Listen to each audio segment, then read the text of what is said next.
E aí pessoal, tudo bem? Mais um vídeo da TV Coiote no ar e seguindo com a cobertura do caso Marielle Franco. Ao longo de todo o dia de hoje, ao longo de toda a semana, eu vou fazer várias publicações com todos os detalhes das investigações que estão sendo divulgados. Então confere o canal com bastante frequência para não perder nada e lembra de ativar o sininho para receber todas as notificações caso você já seja inscrito.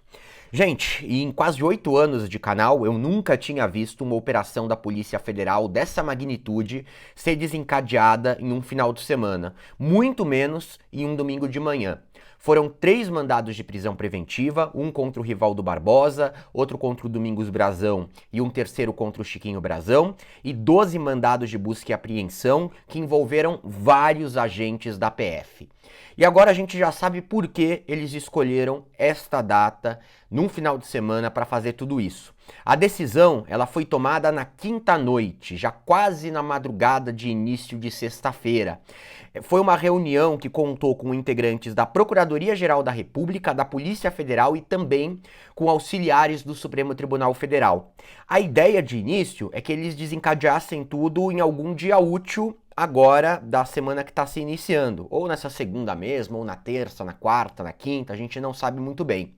Mas de quinta para sexta eles tiveram a percepção de que seria necessário não só você ter um adiantamento, como também você marcar para um dia bem inusitado, justamente para você evitar que pudesse ocorrer alguma reação por parte dos investigados. Essa ideia ela se sustentou em duas coisas principais. A primeira é que com a homologação da delação do Rony Lessa, que se tornou público já com uma fala do Ricardo Lewandowski, mas mesmo se não fosse o caso, muito provavelmente já seria divulgada pela imprensa, você poderia ter uma reação instintiva dos investigados de fugirem, de tomarem qualquer providência, né? Seria natural, você percebendo que o cerco está se fechando, acabar apostando no que seria aí uma solução final, que é cair fora do Brasil, se esconder, que seja. E o segundo ponto é que a Polícia Federal, e isso está no relatório divulgado ontem, realmente encontrou uma série de indícios de que você estava tendo uma movimentação estranha por parte não só dos presos, mas das pessoas que foram alvos dos mandados ou são ali familiares. Quais que foram essas movimentações, gente? Primeiro, a gente teve o relato de que parentes de um dos presos estavam viajando para os Estados Unidos de última hora. Estavam comprando passagem, estavam embarcando, e isso poderia conotar ali uma iniciativa de você tentar escapar das forças policiais. Na esteira ainda, a gente teve, por exemplo, a negação do pedido de extradição do blogueiro Alan dos Santos, recentemente. Então, poderia ficar a coisa de que ir para os Estados Unidos, se você não conseguisse ali se garantir para sempre como uma pessoa em liberdade, você pelo menos poderia ali atrasar um pouco os trâmites e demorar mais para ser encarcerado. A PF não divulgou o nome dessa pessoa, o nome dos familiares também que estavam indo para o exterior. Agora, no relatório, você tem presente lá uma observação na decretação das prisões preventivas de que a esposa do Domingos Brazão, do conselheiro do Tribunal de Contas do Estado do Rio, acusado de ser um dos mandantes junto com o seu irmão, tinha um imóvel em Miami, nos Estados Unidos. Vocês estão vendo aí o imóvel e tudo mais. Eles citam que a família tem muito dinheiro, que teria como providenciar uma saída para fora do país de forma muito rápida.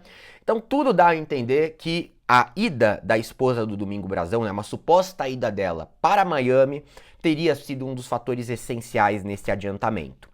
Além disso, também a PF descobriu que havia uma passagem marcada para Brasília neste domingo mesmo, no dia em que desencadeou tudo, por parte de um dos investigados que foram alvos. Eles também não revelaram o nome dessa pessoa, mas o que é colocado é que você pode ter uma articulação política, teria uma articulação política em busca de algum tipo de blindagem.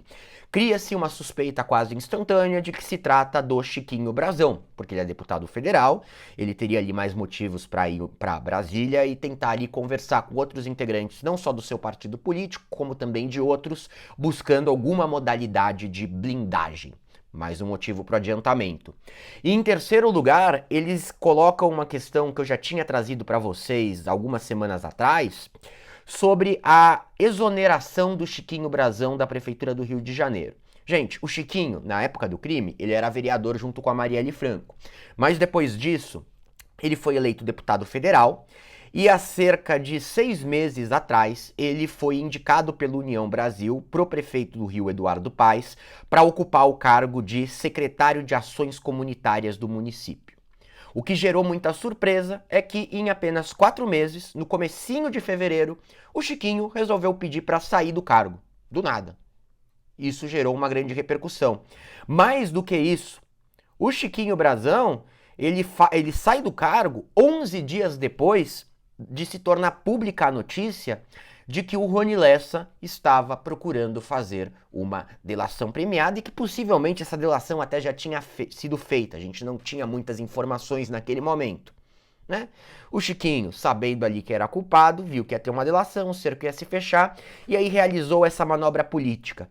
Quando eu trouxe isso para vocês, foi logo em seguida a gente ter a notícia pública de que o caso tinha ido para o Supremo Tribunal Federal por envolver uma pessoa com foro privilegiado. Eu coloquei, olha gente, tem muito motivo para a gente pensar que essa pessoa com foro se trata do Chiquinho. Primeiro, porque é o irmão do Domingos, que é um dos principais acusados aí nessa situação toda. E segundo lugar, porque o Chiquinho, enquanto estava como secretário, ele não tinha foro por prerrogativa de função no STF. E coincidiu a mudança da prerrogativa com a mudança de cargo, com a volta dele. Eu até coloquei, né? No final nem estava correto, o que tudo indica. Às vezes o Chiquinho achou interessante que o caso fosse para o Supremo Tribunal Federal por causa do foro. Ele viu que o foro poderia lhe ser benéfico. O foro nem sempre é benéfico, às vezes ele pode te atrapalhar também. A gente já teve o caso, por exemplo, do ex-ministro do Meio Ambiente do Jair Bolsonaro, que pediu demissão do cargo para perder o foro porque ele achava que ia ter mais problema no Supremo Tribunal Federal com os seus processos do que com a primeira instância, né? Mas o Chiquinho poderia ter feito uma análise separada nesse quesito. Mas o que a PF colocou não é, quero ter foro de propósito. Não, ela colocou outras coisas que fazem com que o Chiquinho possa ter tido esse interesse. Né? O que é o principal, gente? Como parlamentar, você só pode ter uma prisão decretada com aprovação da Câmara dos Deputados. Notem, o Chiquinho foi preso ontem, prisão cautelar. A Câmara deve, se não nessa segunda, nessa terça, quarta no máximo, votar para autorizar esta prisão. Se a Câmara votasse contra, o Chiquinho não poderia continuar encarcerado, tá? Isso é uma definição que já corre há algum tempo. Então poderia ser uma estratégia. Olha, eu tendo o foro por prerrogativa, não é nem pelo foro em si, mas eu acabo ganhando ali a imunidade parlamentar e pode ser que eu consiga me articular em Brasília. Aí entra a suspeita de que a viagem seria ele que iria fazer agora no domingo. Eu consigo me articular em Brasília para que os deputados neguem a prisão, derrubem ela imediatamente depois. E mais do que isso também, um parlamentar, ele só pode ser preso no exercício da sua função, além de, sendo necessária essa autorização em votação na Câmara, em casos de flagrante delito de crime inafiançável. Bom, flagrante delito aqui não tivemos. Não tivemos. O crime aconteceu há 6 anos atrás. Ele não foi pego no flagra agora. Ok? Essa justificativa não valeria. Ele pode ter contado com essa brecha. Eu, no Supremo, flagrante não tem. Então eu não posso ser preso. O que ele não contava é que o STF iria considerar que a demissão dele do cargo de secretário, pela coincidência temporal com a revelação de que Lessa estava delatando, se tratava de um desvio de finalidade. O Chiquinho teria se exonerado e voltado para a Câmara com o objetivo de evitar sua prisão. Colocando o desvio de finalidade, não seria necessário ali que você tivesse o flagrante delito. E, gente, vejam só, nessa situação da demissão do Chiquinho, se tudo correu exatamente dessa forma, né, da volta dele para a Câmara, ele acabou dando um tiro no próprio pé gigantesco. Primeiro, porque acabou dando um argumento para a operação ser adiantada. Né? Cada dia menos preso tende a ser menos pior, né? Menos tempo preso tende a ser menos pior.